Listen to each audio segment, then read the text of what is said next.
Hello students. स्वागत है आप सभी का मैथ्स ट्यूटोरियल में। आज हम लोग प्रमेय 6.1 को प्रूफ करेंगे। इसका नाम थेल्स प्रमेय भी इसको कहते हैं और क्या कहते हैं, आधारभूत समानुपातिकता प्रमेय। तो ये प्रमेय क्या बोलता है, सबसे पहले इसका स्टेटमेंट पढ़ते हैं।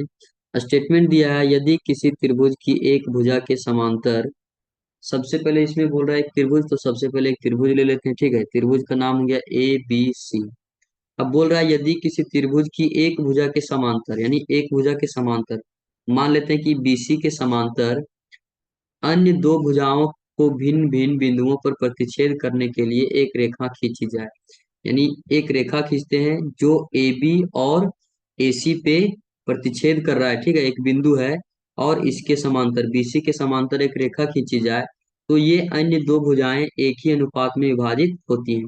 इसका मतलब की है ये है कि BC के समांतर अगर हम लोग DE एक रेखा खींचे हैं, तो इसका जो अनुपात होगा, यानी ए AD अपॉन DB बराबर किसके होगा, बराबर हो जाएगा AE अपॉन EC के।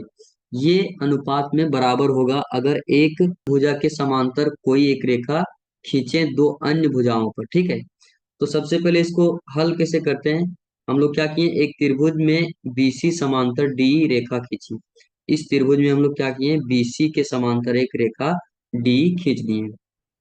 अब इसमें सिद्ध करना है, सिद्ध क्या करना है, AD upon DB equals to AE upon EC। ये हमें सिद्ध करना है। तो इसको सिद्ध कैसे करेंगे, सबसे पहले हम लोग क्या करते हैं, B को E से मिला देते हैं और C को D से मिलाते हैं। इसको मिलाने से क्या होगा, इसको मिलाने से हम लोग यहाँ कह सकते हैं कि अगर समांतर रेखा के बीच में दो त्रिभुज बनते हैं तो इसका क्षेत्रफल क्या होता है, बराबर होता है। ये हम लोग क्लास 9 में पढ़ चुके हैं। तो अभी रचना हम लोग क्या किए कि D को C से तथा B को E से मिलाया। एक और रचना करते हैं कि E को EM लंब है AB पर, यानी EM क्या है, लंब AB पे, और DN लंब है AC पे, एक रेखा खींचा। तो EM लंब है, ठीक है, यानी लंब है, यहाँ 90 डिग्री का कोण बन रहा है। उसी तरह से DN ये भी एक लंब है और यहाँ भी एक 90 डिग्री का कोण बन रहा है। ऐसा क्यों किए, क्योंकि हम इसमें क्षेत्रफल लेंगे तो हमें वहां लंब का जरूरत पड़ेगा। अब हम लोग क्या करते हैं, त्रिभुज ABC में, यानी BC समांतर डी है, क्या है, BC समांतर डी है, और दो समांतर रेखाओं के बीच में इनके जो त्रिभुज बनते हैं इसके क्षेत्रफल क्या होते हैं, बराबर होते हैं। तो इसीलिए क्या होगा, एरिया ऑफ DBE कौन सा त्रिभुज, ये वाला जो भी कलर किए, इस त्रिभुज का क्षेत्रफल जो है वो बराबर किसके होगा, इस त्रिभुज एरिया ऑफ त्रिभुज DCE। और DCE कौन सा, ये वाला त्रिभुज DCE, यानी इन दोनों का जो एरिया होगा क्या होगा, बराबर होगा। तो हमें यही दिखाना है। सबसे पहले हम लोग निकालते हैं, तो सबसे पहले हम लोग इसको मान लेते हैं इक्वेशन 1। और ये हम लोग कहाँ से लिख पाए कि दो समांतर भुजाओं के मध्य समान आधार पर बने त्रिभुजों का क्षेत्रफल समान होता है। अब समीकरण 1 को हम लोग यहाँ लिख लेते हैं। अब आगे क्या करते हैं, सबसे पहले हम लोग त्रिभुज ADE में जाते हैं। AD में क्यों जाते हैं, क्योंकि यहाँ हमें सिद्ध करना है AD। ठीक है, ऊपर AD और इसका अगर ADE का क्षेत्रफल निकालेंगे तो हमें AD आधार मिल जाएगा और इसका लंब क्या हो जाएगा, EM। तो इसको पहले लिखते कैसे हैं कि त्रिभुज ADE में, यानी ये वाला त्रिभुज में देखें तो area of ADE, area of ADE क्या होगा, हम जानते हैं कि एरिया क्या होता है, हाफ इंटू AD। AD क्या होगा, ये आधार हो जाएगा, इस समय ये वाला क्या हो जाएगा, आधार हो जाएगा, और लंब क्या हो जाएगा, EM। तो इसको मान लेते हैं समीकरण 2। इसी तरह से हम लोग ये वाला त्रिभुज में आते हैं BDE में, एरिया ऑफ त्रिभुज, सॉरी त्रिभुज DBE में। तो DBE में क्या होगा, area of DBE equals to half into DB, यानी इस समय इसका आधार जो हो जाएगा वो क्या हो जाएगा, DB, और लंब यही रहेगा EM। ठीक है, दोनों त्रिभुज का लंब एक ही रहेगा। और इसको हम लोग मान लेते हैं समीकरण 3। अब हम लोग क्या करते हैं, समीकरण 3 को 2 में भाग करते हैं। तो समीकरण 3 को 2 में भाग करने पे क्या होगा, area of DBE upon area of ADE। ठीक है, और इधर इक्वल टू हो जाएगा half of DB into EM, ये वाला पार्ट, और ये वाला नीचे हो जाएगा। ठीक है, तो half into AD into EM, यहाँ से हाफ कैंसिल हो जाएगा और EM से EM भी कैंसिल हो जाएगा। तो इधर बचेगा ये वाला कि area of D B E equal to, इधर से बचेगा डी बी और इधर से नीचे ए डी। ठीक है। और ये जो हमारा एरिया ऑफ ए डी ई नीचे है, इसको गुना कर देते हैं यहाँ। ठीक है। एरिया ऑफ त्रिभुज ए डी ई। ऐसा क्यों कर रहे हैं? क्योंकि यहाँ हम देख पा रहे हैं कि area of D B E हमको चाहिए। ठीक है।